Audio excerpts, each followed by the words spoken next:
ingreso mínimo vital es como el confinamiento en otro nivel. Son medidas indeseables que ojalá no hubiera que llegar nunca a requerirlas, pero que ha sido tal el deterioro en la gestión y tal el desastre en la gestión económica y de la crisis sanitaria que no queda más remedio que tomarlo. Son medidas que no queda más remedio que tomarlo. Yo estoy convencido que si aquí se hubiera gobernado desde hace años con políticas liberales, con políticas de flexibilización, de permitir que las empresas, las multinacionales, la gente rica venga a invertir a España, como está pasando en Irlanda, no estoy descubriendo ningún modelo nuevo, estoy seguro que nos hubiera cogido esta crisis con mayor fortaleza y con mayor músculo para afrontar los grandísimos problemas a los que nos enfrentamos. Como eso no ha sido así, y en España la gestión económica ha sido un desastre, pues no nos queda más remedio que tener que aplicar algo que es el ingreso mínimo vital. Claro, es que... Sin la pandemia, ¿el Partido Popular no habría apoyado el ingreso mínimo vital? O sea, ¿es porque la crisis es tan grave por la pandemia y solo por eso el Partido Popular es que ha apoyado el ingreso mínimo vital? La pandemia, evidentemente, ha sido un mazazo total a la economía, pero no nos engañemos y que no sirva de excusa. Antes de la pandemia ya estábamos empezando a decaer. En todos los sitios se apreciaba la mala gestión del gobierno. Y cuando hablas de mala gestión, ¿te refieres exclusivamente a la gestión de la crisis del coronavirus o a un poco antes? No, la económica también, antes también. ¿Antes de un año antes, 10 años antes?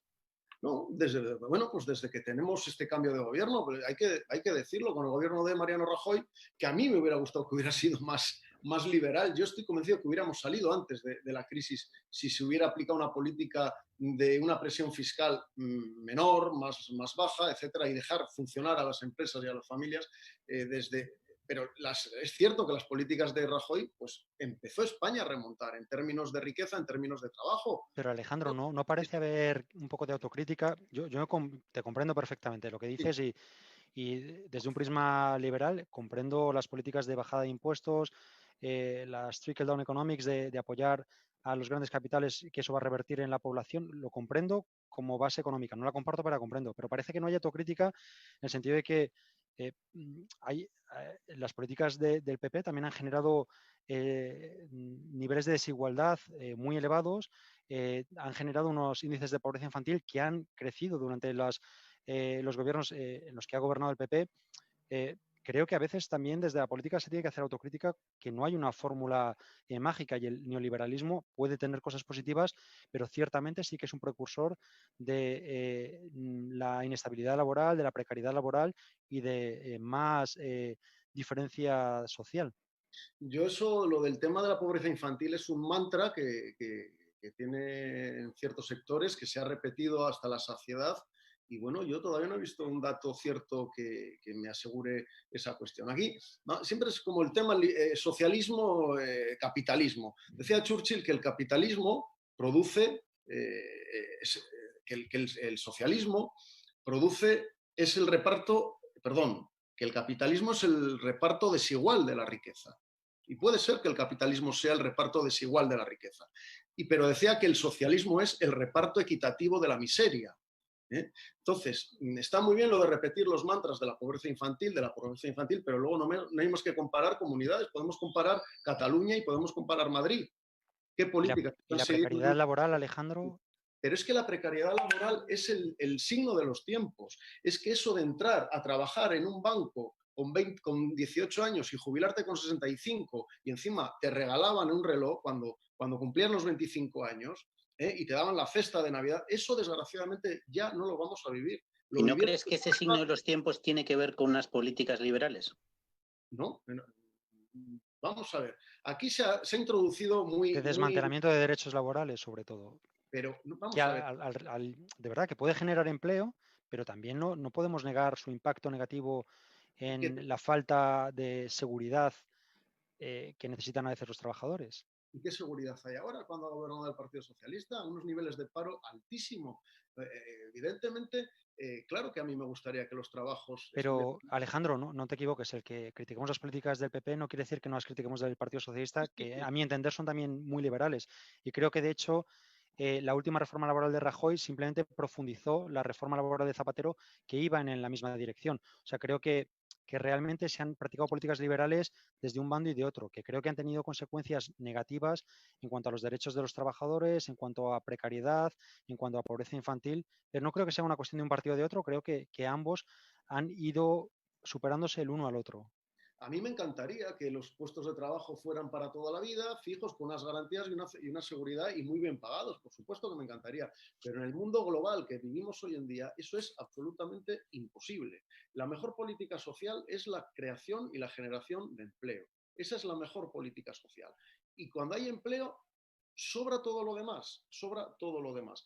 ¿Y cómo se genera empleo en un mundo globalizado? Siendo flexibles. Si introducimos una legislación laboral absolutamente cerrada, absolutamente inflexible, si introducimos una presión fiscal como estamos en España, que roza lo confiscatorio, los impuestos que tenemos en España, y si encima además tenemos una hemorragia legislativa, una burocracia totalmente insoportable del Estado, de las autonomías, de los municipios, aquí legisla, regula y norma todo el mundo, pues las empresas que generan trabajo no van a venir aquí, no van a venir a España a invertir, se van a ir a países donde se les permita desarrollar su labor empresarial. Y una pregunta, Alejandro. Una pregunta, Alejandro. Y entonces, ¿a ti te gusta más un modelo como el irlandés o como el holandés? A mí lo que no me gusta es el modelo soviético, el modelo en que la gente trabaja para el Estado, ¿entiendes? Que eso es lo que parece que quieren muchos, blindar los puestos de trabajo y trabajar todos para el Estado y todos funcionarios. O el modelo bolivariano, eso es lo que no me gusta. A mí me gusta que haya libertad y la libertad económica es de las primeras libertades que hay y que la gente trabaje, invierta, genere riqueza y eso a la larga, de verdad, estoy convencido que también estoy convencido de una cosa. Cuando yo era más pequeño, yo pensaba que la izquierda no sabía gestionar los dineros, que eran torpes, que su rollo iba por otro lado. Pero luego me he dado cuenta, sobre todo con la izquierda que tenemos ahora, que es que lo hacen deliberadamente. Es que es más fácil manejar, controlar una sociedad empobrecida que manejar o controlar una sociedad con nervio, con músculo, con fortaleza empresarial. A la gente que tiene cubiertas sus necesidades económicas no hay quien la controle. Y a la gente que está empobrecida, que depende del Estado, que depende de la paga, que depende del subsidio, y ese modelo lo hemos visto en Andalucía. ¿Por qué no era la región más empobrecida de Europa, Andalucía? ¿Porque eran muy tontos los del PSOE? No, de tontos nada. El problema es que tenían tejida una red clientelar absoluta. No querían que la gente saliera adelante, no querían que la gente se desarrollara, querían que la gente dependiera del... Estoy absolutamente convencido. Puede sonar duro lo que estoy diciendo. No, eso es una opinión. El modelo de Podemos, el modelo bolivariano es... Igea, perdón, querías... Antes que te hemos interrumpido. Sí, hola Alejandro. Solo quería hacer hincapié a lo mejor en un par de contradicciones sobre la mentalidad liberal. Una es precisamente ahora que hablabas de los impuestos y siempre que se habla sobre ayudas a los trabajadores se habla pues peyorativamente de paguitas o de vivir subvencionado, pero por ejemplo si no es gracias a un alto nivel de recaudación de impuestos, ahora en una crisis como esta miles de empresas no hubieran podido recurrir a la herramienta de los ERTEs, que probablemente les hayan ayudado a quitarse una carga muy alta de los salarios y hayan podido ayudarles a sobrevivir estos 3 meses. Pero es que es la pescadilla que se mueve la cola, Iván. Vamos a ver, ahora se está articulando con esta cuestión el tema de cheques resistencia, cheques de ayuda para autónomos. Yo con muchos autónomos que hablo que lo han solicitado, todos me dicen lo mismo, me dicen, si a mí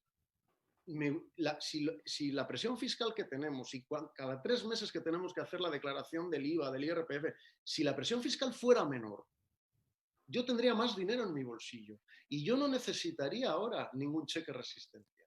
Vale, pero la presión fiscal que viene de estos últimos años, recordemos que a día de hoy este gobierno sigue gobernando con los presupuestos del PP. O sea que realmente hubiera sido igual estando el PP ahora mismo en el gobierno.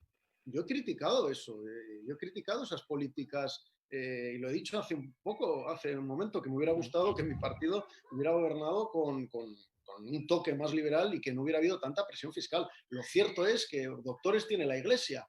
Cuando tuvieron que hacer esos presupuestos, bueno, hay que decir también que evitamos en España el rescate. Íbamos a haber sido rescatados. Y eso es algo que no se ha ponderado lo suficiente. O sea, España evitó el rescate y el rescate hubiera supuesto lo que supuso en Grecia, una merma, una minoración del 40% en pensiones, en prestaciones sociales de desempleo, etc. Y España evitó el rescate. Con